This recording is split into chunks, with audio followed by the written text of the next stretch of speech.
রাষ্ট্রপতির বিরুদ্ধে ব্যাংক খাতের অনিয়ম, দুর্নীতি এবং বিভিন্ন অভিযোগে ভূমিকা রাখার অভিযোগ নতুন করে সামনে এসেছে। আইনমন্ত্রী বলেছেন বিষয়টি পরীক্ষা নিরীক্ষা করে সিদ্ধান্ত নেওয়া হবে। আমি আইনি দিকগুলো অবশ্যই শামীম হায়দার পাটোয়ারি আপনার কাছে আসবো, কিন্তু আপনার কাছে আমি যে প্রশ্নটি থাকবে যে সাবেক রাষ্ট্রপতির বিরুদ্ধে দুদক বা অন্য কোনো আইন প্রয়োগকারী সংস্থাকে স্বাধীনভাবে কাজ করতে পারে বা স্বাধীনভাবে তদন্ত করতে পারবে কিনা যদি অভিযোগগুলো প্রমাণিত করতে হয়? স্বাধীনভাবে কাজ করতে পারবে কিনা শুধু রাষ্ট্রপতি কেন, যদি বদিউর রহমানের বিরুদ্ধে স্বাধীনভাবে কাজ করতে পারবে কিনা এটা নির্ভর করে তারা কতটুকু স্বাধীনতা ভোগ করতে পারে। দুদকের কথা বললেন, তো দুদক নিয়ে আমি একবার আমার একটা কলামে লিখেছিলাম দুধ দই কই, দুদক সংক্ষেপে দুদক, দুধ দই কই। তো সে সময় বেসিক বাচ্চু ধরতে পারে না। তো একজন চেয়ারম্যান ছিলেন ইকবাল, শেখ হাসিনার খুব প্রিয় ব্যক্তি ছিল। তো বললাম যে ইকবাল, বেসিক বাচ্চুর এত কথা শোনা যায় কিন্তু তোমরা কিছু করো না। বলে স্যার এটা আপনার সাথে আমি টেলিফোনে আলাপ করতে চাই, কারণ হি ওয়াজ মাই ডেপুটি সেক্রেটারি ইয়ার ডিটেরিয়েশন থাকে। তা এখন দুদকের মোমেন্ট চলে গেল কেন? মোমেন্ট তো মোটামুটি একটু শক্তভাবে কিছু কাজ করতেছিল, আমরা শুনলাম। এই দেশের সবচেয়ে বড় মাস্তান হলো সরকার। সরকারের চাইতে বড় মাস্তান কেউ নেই। সরকার যদি সদিচ্ছা না রাখে যে দুদক স্বাধীনভাবে কাজ করুক, তাহলে আইন দিয়ে কাজ হবে না, পরিষ্কার কথা। রাষ্ট্রপতির বিরুদ্ধে রাষ্ট্রপতির দায় মুক্তিটা হইল ততদিন তিনি রাষ্ট্রপতির কার্যভারে ছিলেন ততটুকু। রাষ্ট্রপতির চেয়ারে যতদিন কাজ করেছেন ততদিনের ওনার দায় মুক্তি, ওই সময়ের কাজের জন্য তাকে আটকানো যাবে না। কিন্তু তার আগের পিরিয়ড যদি উনি কোনো অন্যায় করে থাকেন, ফৌজদারি অপরাধ করে থাকেন, সেগুলা করা যাবে, তদন্ত করা যাবে, ধরা যাবে। আবার পরের পিরিয়ডে যদি এখন বাসায় চলে আসছেন যদি করে, সেটাও ধরা যাবে। প্রশ্ন হলে করবেন কিনা, কতটুক করবেন, কারণ কে কাকে কতটুক খাতির করবেন। আর সুপ্রিম বেলাটা একটা ঐতিহ্য আছে যে রাষ্ট্রপতি, ওই একটা আমি তাজ্জব হইলাম, আমার একটা কলামে লিখলাম যে রাষ্ট্রপতি হইলে কি নামের পিছন অংশ কেটে ফেলতে হয় নাকি? আব্দুল হামিদ যখন স্পিকার ছিলেন তিনি আব্দুল হামিদ অ্যাডভোকেট লিখতেন, এমপি হিসাবে স্পিকার থাকতে অ্যাডভোকেট। যে রাষ্ট্রপতি হইলেন উনি নামের পিছন দিয়ে লেজটা কেটে ফেললেন, আব্দুল হামিদ অ্যাডভোকেট কাটা। সুপ্পু তার কলাম লেখার থেকে শুরু করে কমিশনার দুদকে টুদকে যতক্ষণ বিচার যখন ছিলেন তখন তিনি শাহাবুদ্দিন সুপ্পু, এখানে এসে সুপ্পু কেটে ফেললেন। এখন কি অ্যাফিডেভিট করে কাটলেন না কেমনে কাটলেন? আবার ওই নামটুকু কাটলে তার নাম দেখে নির্বাচন কমিশন আবার তাকে অ্যালাউ করলো কীভাবে নামে নাম নিলে। এই জাতীয় এদেরকে নিয়ে আপনি কথা বলে তো লাভ নেই। এবার সরকারের উপর নির্ভর করে সরকারকে সিরাতুল মুস্তাকিম থাকবে নাকি অন্যদিকে যাবে। শামীম হায়দার পাটোয়ারি, স্বরাষ্ট্রমন্ত্রী বলেছেন রাষ্ট্রপতি দায়িত্ব পালনকালে সাংবিধানিকভাবে প্রিভিলেজড বা ইমিউনিটি ভোগ করেন। আমরা জানি 51 অনুচ্ছেদ অনুযায়ী তিনি সেটি পান এবং তাই তার বিরুদ্ধে ফৌজদারি অপরাধের মামলা করা যায় না।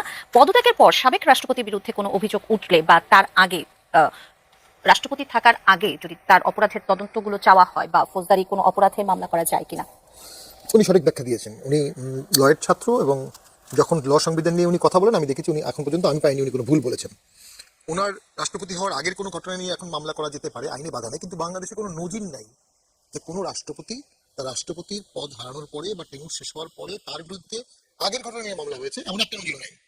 আরেকটা নজির হতে পারে এখন থেকে অনওয়ার্ডস তার কোনো কাজের কথার জন্য তার বিরুদ্ধে মামলা হতে পারে। বি চৌধুরী 2000 সালের দিকে 2003-4 সালের দিকে তো উনি পদত্যাগ করলেন, তারপরে তার বাসায় অ্যাটাক হলো, তিনি আর তার ছেলে রেললাইনের মধ্যে বসেছিলেন, আমার মনে আছে ছোটবেলা না সে স্টুডেন্ট আমি, কিন্তু তার বিরুদ্ধে মামলা হয়েছে আমরা মনে হয়নি আমার কাছে। এটা উচিত না মামলা হওয়া। বিএনপি শাহাবুদ্দিন চুপ্পুর বিরুদ্ধে কেন মামলা করবে? লজিক্যালি যদি আপনি চিন্তা করেন, শাহাবুদ্দিন চুপ্পু এবং জেনারেল ওয়াকার ছিল বলে বাংলাদেশে একটা ভোট হয়েছে। শাহাবুদ্দিন চুপ্পু এবং জেনারেল ওয়াকার ফার্মলি চেয়েছে বাংলাদেশে ভোট হোক, অগণতান্ত্রিক সরকার বা বিনা ভোটের সরকার যেন দীর্ঘদিন না থাকে, দেশের যেন কনস্টিটিউশনাল একটা কন্টিনিউশন থাকে, সেটাতে কন্ট্রিবিউট করেছে এনারা। উনি যদি 5 তারিখের পরে চলে যেত, পালিয়ে যেত, তাহলে 8 তারিখে ডক্টর ইউনূসকে শপথ নিল কে? ডক্টর ইউনূসকে শপথ নেওয়ার পরে নতুন সরকারকে শপথ নিল কে? শাহাবুদ্দিন চুপ্পু। হ্যাঁ, তার টেনুরটা শেষ করতে দেওয়া উচিত ছিল, এটা আমার ব্যক্তিগত অভিমত, সেটা বিএনপির পলিটিক্যাল ব্যাপার।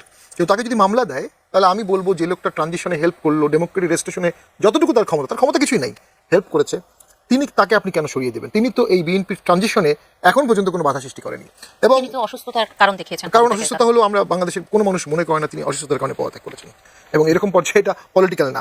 আরেকটা হচ্ছে বাংলাদেশের 2জন রাষ্ট্রপতি তো মারা গেছেন, জিয়াউর রহমান এবং বঙ্গবন্ধুকে তো হত্যা করা হয়েছিল। খন্দকার মোশতাক তো 3 তারিখে চলে গেল, 3 তারিখে তো উনি চলে গেলেন বঙ্গভবন থেকে হাঁটতে হাঁটতে খালি পায়ে, এবং তখন ওই জেনারেল ওসমানী আর খন্দকার মোশতাক তারা হ্যান্ডশেক করে বললেন old man we played a bad game, বিখ্যাত ডায়লগ। তো খন্দকার মোশতাকের বিরুদ্ধেও তো ওর পরে অনেকদিন পর্যন্ত আমার জানা মতে কোনো মামলা হয়নি, হয়তো আওয়ামী লীগ থাকলে বঙ্গবন্ধু হত্যার মামলা হতো, তার আগে উনি মারা যান। রাষ্ট্রপতি বা সাবেক রাষ্ট্রপতির বিরুদ্ধে মামলা করা উচিত না। এই চেয়ারটাকে বাংলাদেশের সমস্ত আর্মি স্যালুট করে, এই চেয়ারটাকে বাংলাদেশের সর্বাধিনায়ক বলা হয় এবং পলিটিক্যালি অনেক কিছুর ঊর্ধ্বে ভাবা হয়, যদিও সেটা কার্যত হয় না। তো আমাদের এই যে ক্যালাস বিলো বা ক্যালাস যে ছেলেপেলেগুলো আছে, এনারা সবকিছুকে গালি দেওয়াকে রাজনীতি মনে করে, সব পদ সব ব্যক্তি। ফলে যেটা হচ্ছে জাতিসত্তা রাষ্ট্রসত্তা একটু একটু করে চিট ধরছে। একটা সিম্বল থাকবে তো, সিম্বল অফ ইউনিটি, রাষ্ট্রপতি পদটা হচ্ছে সিম্বল অফ ইউনিটি। কেন তার কাছে শপথ নেবে সবাই? কিন্তু ইলেক্টেড না, তার কাছে শপথ নেয়, কারণ কি? ওই যে ইউনিটি। তো এই জিনিসটা শাহাবুদ্দিন চুপ্পু সাহেব করেছেন, ডিসরাপ্ট করেনি। আমি গভীরভাবে তাকে পর্যবেক্ষণ করেছি 5 তারিখ থেকে অনওয়ার্ডস। উনি বিপ্লব আন্দোলনকে অ্যাডজাস্ট করেছেন। ওনার একটা বিষয় আমি পলিটিক্যালি বলবো হয়তো ইনকারেক্ট, যখন ওনাকে আওয়ামী লীগের বিরুদ্ধে বক্তব্য দিতে বলা হলো পার্লামেন্টে, ওনার তার আগেই রিজাইন করা উচিত ছিল। অথবা রিসেন্টলি পার্লামেন্টের বাইরে একটা বক্তব্যে উনি আওয়ামী লীগের বিরুদ্ধে বলেছেন, আমার কাছে মনে হয়েছে এইটা করার পরেই বিএনপির মনে হয়েছে এখন ওনাকে সরিয়ে দেওয়া যেতে পারে। ওনার মাধ্যমে আওয়ামী লীগের বিরুদ্ধে একটা স্টেটমেন্ট নেওয়া হয়েছে, ওনার কাছে শপথ নেওয়া হয়েছে, ইলেকশন হয়েছে, হিজ পারপাস সার্ভড, এখন ওনাকে সরিয়ে ফেলা হয়েছে। তো আমি শেষ কথা বলবো যে ওনাকে অসম্মান করাটা রাজনৈতিকভাবে কখনোই সমীচীন হবে না। বিএনপি সে বিষয়ে খেয়াল রাখতে হবে। জি দর্শক, আপনার নাম বলে আপনার প্রশ্নটি রাখুন। হ্যালো, আমার নাম মোশাররফ হোসেন। জি বলুন। আমি গেছিলাম পাটোয়ারি সাহেবের কাছে, এরা দলীয়ভাবে কোনো সংযোগ মিটিং করে না কোনো জেলায় বা আচ্ছা, বুঝতে পেরেছি। একটু প্রশ্নটির উত্তর চাবো আপনার কাছে। না, আমরা করেছি, হয়তো বা কম হচ্ছে আস্তে আস্তে। আমরা বিগত নির্বাচনে অংশগ্রহণ করার পরে ন্যাচারালি আমাদের ইলেকশন রেজাল্টটা আমাদেরকে শক করেছে, কিন্তু আমরা ডিমোরালাইজ না, আমরা আস্তে আস্তে গুছাচ্ছি। এবং আমরা সামনে স্থানীয় সরকার নির্বাচনে কি আপনারা অংশগ্রহণ করবেন? দেখুন, যেহেতু ওখানে মার্কা থাকবে না এখন পর্যন্ত, সেই হিসাবে আমি মনে করি এটা দলীয়ভাবে খুব প্রভাবিত করার কিছু নাই। এখনো পর্যন্ত আমাদের দলীয় সিদ্ধান্ত, আমাদের কোনো কর্মী নেতা যদি অংশগ্রহণ করে আমরা বাধা দেবো না। জি, আমি জনাব বদিউর রহমান, রাষ্ট্রপতির পদত্যাগের পর যে প্রশ্নটি আসে যে রাষ্ট্রপতি নির্বাচনের প্রক্রিয়াটার ব্যাপারে যখন আসে, সেটি আমরা জানি যে 90 দিনের মধ্যে সেই প্রক্রিয়াটি সম্পন্ন হবে। একজন গ্রহণযোগ্য রাজনৈতিক প্রভাবমুক্ত রাষ্ট্রপতি সবাই আশা করে, সেটি হলে কেমন হবে? সরকারের কি বিবেচনায় আনা উচিত?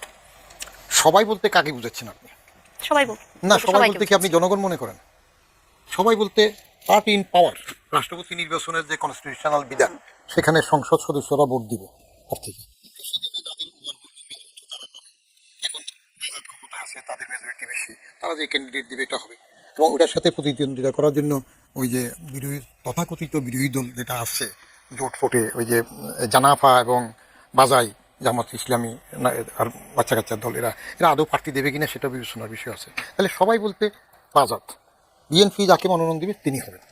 এখন প্রশ্ন আসবে কাকে দেবে তারা নিশ্চয়ই মাথায় রাখবে হিসাব করে। যেমন এই যে শাহাবুদ্দিন চুপ্পুকে বাদ দিল 5 মাসের পরে, এটা রাজনৈতিক কৌশল, নিজেরা একটু স্থিত হওয়ার জন্য, ঝামেলাগুলো কাটিয়ে ওঠার জন্য এটা দরকার আছে। অধিবেশন শুরু হলে সেখানে একটা এই চুপ্পুদের মতো লোককে দিয়ে আবার ফ্যাসিবাদ, আওয়ামী লীগকে ফ্যাসিবাদ বলবে। চুপ্পুর যদি নিজস্ব সামান্যতম ব্যক্তিত্ব থাকতো, তাহলে হাসিনাকে কদমবসি করতে গেল, সেখান থেকে আবার প্রেসিডেন্ট হয়ে আসলো, তাহলে তিনি যেদিন তার এরা আসলো তারপরে উনি স্বেচ্ছায় চলে যেতে পারতেন। ইভেন 5ই অগাস্টের পরেও তো উনি চলে যেতে পারতেন। স্পিকার শিরিন শারমিন চৌধুরী তো সাথে সাথে ওখান থেকে যায় নাই, উনি পদত্যাগ করতে পারতেন। এখন ক্ষমতার লোভ, চেয়ারের লোভ মানুষকে অনেক সময় পেয়ে বসে। এটা পেয়ে বসলে তখন আর হুঁশ থাকে না। সে বেহুঁশ হইলে যে কথাগুলো উঠে, চুপ্পুর বেলা সে অবস্থা হলো। এখন সবাই যেটা চায় তেমন দেবেন কিনা, এগুলো অতীত অভিজ্ঞতাতে দেখা গেছে যে বদরুদ্দোজা চৌধুরীর মতো লোক প্রেসিডেন্ট জিয়া যখন পার্টি করলেন, তখন তিনি পার্টির জেনারেল সেক্রেটারি কে হবে সেটার জন্য নিজের লোকজনদের কাছে ক্রাইটেরিয়া দিলেন, এই গুণ থাকতে হবে, এই গুণ থাকতে হবে, এটা থাকতে হবে। দেখা গেলে সবগুলো মিলালে শুধু বদরুদ্দোজা চৌধুরীর মধ্যে এই গুণগুলো পাওয়া যায়, আর তাকে আনবে। সেই বদরুদ্দোজা চৌধুরী পরে খালেদা জিয়ার আমলে কইল রেল লাইন দৌড় দিলেন। কারণটা কি? একটু স্বাধীন চেতা থাকতে চাইলেন, একটা মাজারে যেতে চায় নাই, বলছে তাহলে আমি পার্টিজান হয়ে যাব প্রেসিডেন্ট হিসেবে। তখন তাকে এবার বাদ দিতে গেল এবং রেল লাইনে দৌড় দিল। কি ন্যাক্কারজনক অবস্থা! অথচ ডাক্তার হিসেবে কত নাম করা ডাক্তার ছিলেন। রাজনীতিতে এগুলো মেনে নিতে হবে। এরপরে ইয়াজউদ্দিন সাহেব যখন প্রেসিডেন্ট হলেন, তিনি তো বললেন যে আল্লাহ আছে, উনি এটা টের পাইছেন, তাকে প্রেসিডেন্ট হয়। এর আগে উনি টের পান নাই, অথচ তিনি এসে বলে আমার প্রভষ্ট ছিলেন, সেই সময় টের পায়। তো এই জ্ঞান পাবিয়ে লোকগুলো ক্ষমতায় আসার পরে নিজের আগের নিজস্বত্ব রাখে না। কি দরকার আছে? মানুষ একটা কত কিছু চায়, এটা সবসময় চলে গেলে হয়।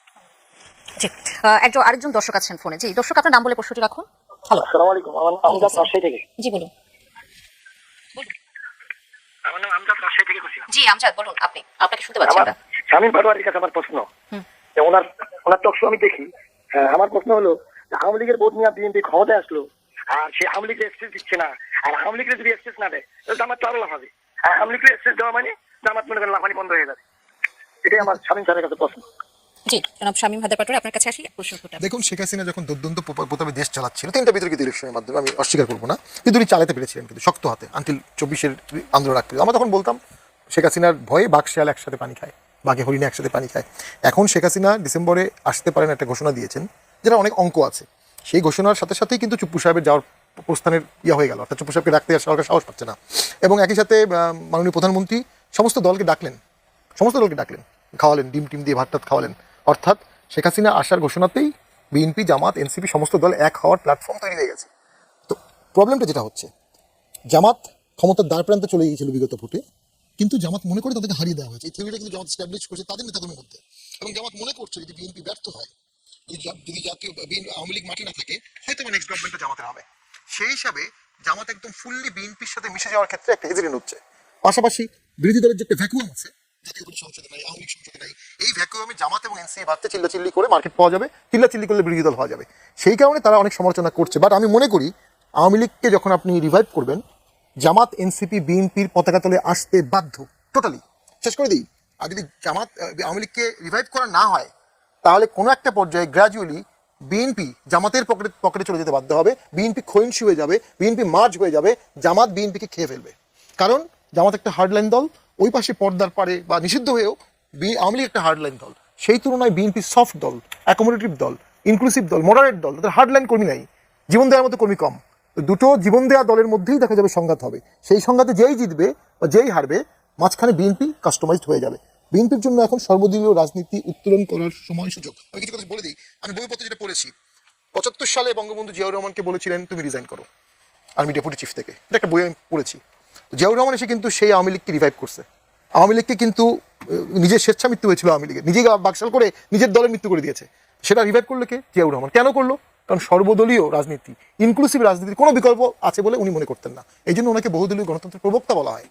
এখন যদি মাননীয় প্রধানমন্ত্রী আওয়ামী লীগকে রিভাইভ করতেন যে কোনো আইনি প্রক্রিয়ায়, তিনি বাংলাদেশের নতুন রাজনীতির ধারক বাহক জনক হতেন। সবাই তো নতুন রাজনীতির টার্নিং পয়েন্টে আসতে পারে না। ঘটনাচক্রে তারেক জিয়া সাহেব রাজনীতির টার্নিং পয়েন্টে ছিলেন। উনি টার্নটা নিবেন নাকি জামাত এনসিপির সাথে তাল মিলিয়ে দেশটার যুদ্ধের দিকে নিয়ে যাবে আস্তে আস্তে, এটা ওনার হাতে। আমরা মনে করি একটা আশা ভরসার প্রতীক হিসাবে ওনাকে সিদ্ধান্ত নিতে হবে, এবং সিদ্ধান্তটা প্রফেশনালি নিতে হবে, আবেগে না। জি, আমি জনাব বদিউর রহমান আপনার কাছে শুরুতে আসতে চাই। কিছুক্ষণ আগের খবরই যদি বলি যে জুলাইয়ের সুবিধাভোগীরা ফ্যাসিবাদের পথে হাঁটতে শুরু করেছে, এটি বলেছেন জামায়াত ইসলামীর সেক্রেটারি জেনারেল মিয়া গোলাম পরওয়ার। এর আগে ফ্যাসিবাদী আওয়ামী লীগের পথে হাঁটা শুরু করেছে বিএনপি, বলেছেন জামায়াতের আমির। আপনি কি মনে করছেন এই 5 মাসে আসলে ফ্যাসিবাদের পথে হাঁটা শুরু করেছে বিএনপি? আমি মনে করি না। এগুলো বিরোধী দল না থাকলে যা হয় আর কি। এক দলের মধ্য থেকে বিরোধী দল হলে নিজেরা, যেমন বাজাদ এবং বাজাই, বাংলাদেশ জামাত ইসলামী এবং বাংলাদেশ জাতীয়তাবাদী দল, এটা তো নিজেরা একসাথে সংসার করেছে, আন্দোলন করেছে। আর বাজাই যখন সুবিধা হয় সেখানে যায়। তাদের ৭১-এর সেই কালিমা মশার জন্য তারা অনেক চেষ্টা করে। অতএব কথা বলতে হবে, না বললে তারা যে বিরোধী দল এটা বোঝা যাবে কীভাবে? আসলে এটা রিয়েলি বিরোধী দল ফর্ম না। এখন জাতীয় পার্টির সেক্রেটারি সাহেব আছেন সম্মানিত ব্যক্তি, ওনাদেরকে নিয়ে এরশাদের, হাসিনার আমলে এরশাদের বিরোধী দলকে এরকম বলা হতো আর কি। সেই জাতীয় অবস্থাতে এখানে পুনরাবৃত্তি করতেছে। অর্থাৎ ফ্যাসিবাদে যাচ্ছে এটা বলা যাবে না। কিন্তু রাজনৈতিক দলের সবসময় কৌশল থাকে, তার নিজের দলের লোকজনকে প্রোভাইড করবে এবং ক্ষমতায় থাকার জন্য যত চল চাতুরি যেতে হয় সেটাই যাবে। আমাদের বাংলাদেশের ৫৫ বছরের রাজনৈতিক ইতিহাসটাতে ওইরকম টিকে থাকতে হবে, যে যখন যেভাবে যাকে নিয়ে টিকে থাকতে পারে সে তত সফল। টিকে থাকাটা বড় জিনিস। এখন গৃহপালিত বিরোধী দল নেওয়া হোক কিংবা গৃহপালিত রব হোক, যে যখন যেভাবে হয় টিকে থাকবে। অর্থাৎ যারা বিরোধী দল থাকবে তারা কিন্তু বাজার গরম করার জন্য কিছু বলবে, অস্তিত্বের প্রশ্ন আছে, বলতে হবে। বলেছেন জামাত গণতান্ত্রিক দল কিনা, সেই প্রশ্নের ভিত্তি কতটুকু দেখেন? এটা রাজনীতিতে একজনকে ল্যাং মারার জন্য কথা বলবে। কে গণতান্ত্রিক দল? আমরা যদি বলি মির্জা ফখরুলের বাজার কি গণতান্ত্রিক দল? আলী বাজার দুইটাই তো একটা কেন গণতান্ত্রিক দল বলবো না? আসলে বিএনপি 12ই ফেব্রুয়ারি নির্বাচনের পরও কি সে প্রশ্ন আসে? এত নিরঙ্কুশ জয় পেয়েছে না। গণতান্ত্রিক বলতে আপনি জনগণের ভোটে সেটা তো ওভারওয়েলমিং মেজরিটি আছে, কিন্তু দলের ভিতরে কি গণতন্ত্র আছে নাকি? সেখানে কনস্টিটিউশনগুলো যারা আসছে ব্যক্তি মালিকানার দল হয়ে গেছে। এই যে হাসিনা 17 মে 81 এসে বসলো, তার দলে আর কেউ উপযুক্ত হয় না, সবসময় উনিই কেবল হয়ে যান। তারপরে এরশাদের আমলে এরশাদি হন, আবার আপনার বাজাদের আমলে খালেদা জিয়া আসার পর থেকে উনি ছাড়া আর কেউ সভাপতি হতে পারে না। তো গণতান্ত্রিক দলের মধ্যে কনস্টিটিউশন যদি এমন হয়, ভোট হয়, তো বলে দেখি সাফাই গায় যে কাউন্সিলে সবাই বলেছে উনি সিদ্ধান্ত নেবেন, এবং কাউন্সিলে বলেছে বা দল জানুক বা না জানুক, এই যে চুপ্পু যে আমাদের রাষ্ট্রপতি হয়ে গেল, দলের কেউ জানতো না। হাসিনা গণতন্ত্রের একমাত্র মালিক আওয়ামী লীগের, উনি করে দিয়েছে। অর্থাৎ এগুলো দলীয় চরিত্রে গণতান্ত্রিকভাবে দল কিনা, ভোট হয়েছে গণতান্ত্রিক, ভোট বেশি পেয়েছে, সেটা সবসময় এক দল এক একটা পায়। আর আমাদের দেখে রাজনীতির একটা হুজুগ আছে, সেটা হলো যে যখন ক্ষমতা থাকে তার একটা ক্যারিজমেটিক রোল থাকে। কেমন কাউকে মেরে আসুক, ফোন করে আসুক কিংবা সরিয়ে দিয়ে আসুক, আসলে একটা হিরো বনে যায়। হ্যাঁ, বঙ্গবন্ধু হত্যার পরে জিয়াউর রহমান ওভারওয়েলমিং মেজরিটি পেয়ে গেছে। আবার এরশাদ সাহেব আসার পরে সাত্তার সাহেবকে আউট করে তিনি একটা ভালো মেজরিটি পেয়ে গেলেন, টিকে রইলেন। এরপরে পার্লামেন্টারি ফর্মে আসার পরে বেগম জিয়া আপনার আপসীর নেত্রী হিসেবে টিকে আসলেন।